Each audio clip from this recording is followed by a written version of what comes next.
Every thought creates an action that will create a consequence.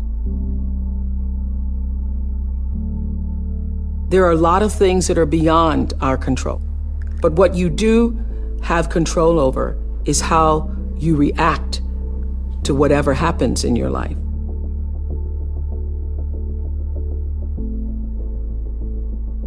I certainly consider myself to be a blessed person, but you know what the thing is? People don't even get this.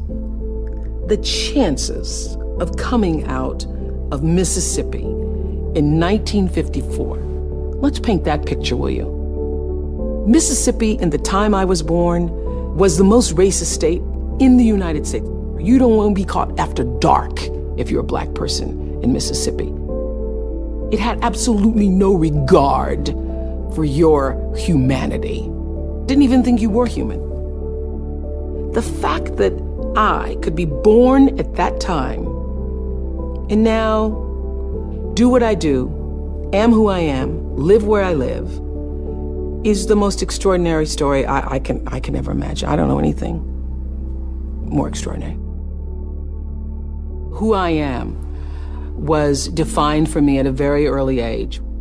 When I was 4 years old, I remember watching my grandmother boiling clothes. I was standing on the back porch, looking through the screen, and my grandmother was hanging clothes from the line. She had an apron around her waist, and inside the waist pocket were clothespins. We had no running water or electricity. So in order to wash your clothes, you had to wash them. And my grandmother did in a big boiling pot. She would boil them to boil the clothes clean. And as she would hang the clothes on the line and take the clothespins out of her pocket and then put a couple in her mouth, she turned to me and said, "Oprah Gayle," talking through the clothespins in her mouth. "Oprah Gayle," my middle name, "you better watch me now. 'Cause one day you're gonna have to learn how to do this for yourself." And a voice inside me, a feeling, I think of it now as a voice because it was so strong, said, "No, Grandmama, I won't." And I felt in that moment watching her that this will not be my life. My grandmother's dream for me, as was all of my relatives who were my caretakers, their dream for me was that I would be like them. My grandmother was a maid. My mother was a maid. All of my aunts were maids. And so they thought that that's what I would be. And my grandmother used to work for a family, a white family, and in taking care of their children and nurturing that family, she thought that they were good white folks. And she used to say to me, "I hope you can grow up and get yourself some good white folks." In those days, being good simply meant you don't call me the N-word, you give me some level of respect. I still have to go to the back door, and I'm still treated as a second-class citizen, but I'm not degraded personally by you. So she wanted me to grow up to have some good white folks, and I often think that I wish she had seen that I did grow up to get a lot of good white folks working for me. She would not have believed it. The life that I lived, my grandmother would not have imagined possible for me. There is a flow. There's an energy field and a flow. That is also happening with us as human beings. We just haven't figured out what that is yet or how to channel it. But that is definitely going on. There's an energy field, there's an energy flow that I strongly feel in my own life. And I know lots of other people who do. You're either in flow or out of it.